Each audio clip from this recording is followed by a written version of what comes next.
Everyone's always talking about how to be happy. Well, forget that. Today, we're going to flip the script.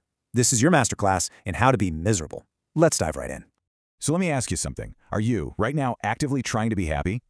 Thinking about ways to improve your mood, your health, your whole life? Oh, you are? Good. Then this explainer isn't for you.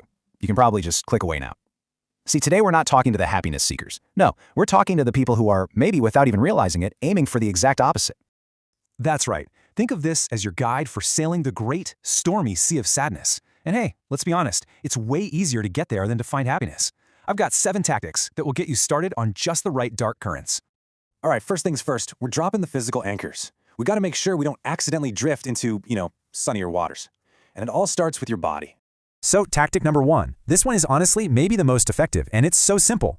Just stay still. Seriously, stay indoors as much as you can, and if you can, just stick to one room. The benefits of just not moving are incredible. Your goal here, be the human equivalent of a pile of laundry. Just inert, unmoving. Whatever you do, avoid anything that looks like exercise. Why? Because that keeps all those pesky reward chemicals out of your brain. Plus, it's a great way to guide yourself towards some real medical problems. That really keeps the misery wheel spinning. And hey, make your bedroom your all room. Live there, work there, sleep there. Keep that radius as small as possible. Okay, so you've mastered being still. Now you need a co-pilot on this journey, and its name is insomnia. It's time to screw with your sleep. Look, a good sleep cycle is super fragile, which means it's really easy to destroy. Here's how you do it. Vary your bedtime by a few hours, at least a couple of times a week. And for maximum impact, vary your wake-up time even more. The real trick, though? Tell yourself you're making up for sleep. It's perfect. It makes you feel like you're being responsible, even when you feel absolutely terrible. Before you know it, that current of a regular sleep will just take over, and a good night's rest will feel pretty much impossible. All right, now for the anchor that really ties this all together, your screen. Maximizing your screen time is absolutely essential. It's the perfect companion to staying still and having a totally chaotic sleep schedule. Think about it. Boredom might try to make you move around, right? Well, the screen stops that. Tiredness might push you towards sleep, but the screen stops that too. And you're not alone in this. You've got allies. Some of the smartest people on the planet are literally designing things to hold your attention. So just keep your head down, eyes glued to that screen, and let those currents pull you wherever they're going. Okay, so our physical anchors are down. We're not going anywhere. Now it's time to mess with things from the inside out. We're talking about poisoning your inner compass so you can't even think about finding a way out of this. That screen in your hand, it's not just for distraction anymore. No, it's a tool, a weapon even. You're going to use it to actively stoke your negative emotions. This is where we really start to poison the well. The key here is to just relentlessly feed your anger and anxiety, especially about stuff you have absolutely zero control over.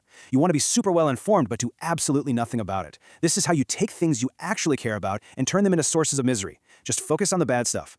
That's all you have to do to fuel this nice, steady fire of resentment and despair. Now, eventually, some little productive part of your brain might try to rebel. It's going to try to set a goal to escape all this. But don't you worry, we can fool it. The secret is to set the right kind of goals, which is to say, completely useless ones. See, a goal that might accidentally save you is specific. It's actionable. Something like, I'll spend 15 minutes tidying the kitchen.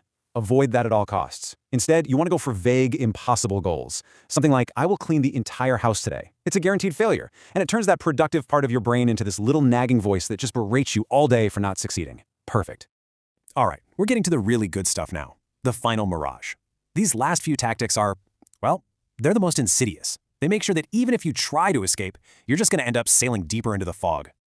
And here it is, the great paradox. If all else fails, if your brain is still fighting for some kind of joy, just tell it to go chase happiness directly. Yep, aiming straight for the islands of happiness is the absolute surest way to never, ever get there. There's a great line from the source material that just nails this. It says, true happiness is like a bird that might land on your ship, but never if you constantly stand guard to catch it. See, when you're busy chasing this mirage of constant bliss, you completely ignore the actual work of, fixing up your ship and sailing into better waters. Okay, last one. And this might be the most important of all. Follow your instincts. Because once you're on this path, this weird, dark, magnetic field starts to form. Your impulses, your gut feelings, they become your most reliable compass. And guess where they point? Straight towards misery. And this is the really insidious part. You will want to stay inside. You will want to skip that workout. Your internal compass is now pointing to the true north of your worst impulses. All you have to do is follow it. Okay, let's pause for a second. We've just laid out a very detailed map for sailing right into the sea of sadness. But what's the real point of having a map like this? Here's the real takeaway. That same compass that points you toward misery, well, it also shows you the exact path to get away from it. Every single instruction we just went through can be reversed. So this guide to maximizing misery, it's actually a map for how to stay out of those currents. When you start to recognize these tactics in your own life, that impulse to just stay still, to mess up your sleep, to set those impossible goals, you can see the currents that are trying to pull you in, and you can choose to actively sail against them. So the real question isn't, how do I become miserable? The real question is to look at this map and ask yourself honestly, which one of these currents is pulling on you right now?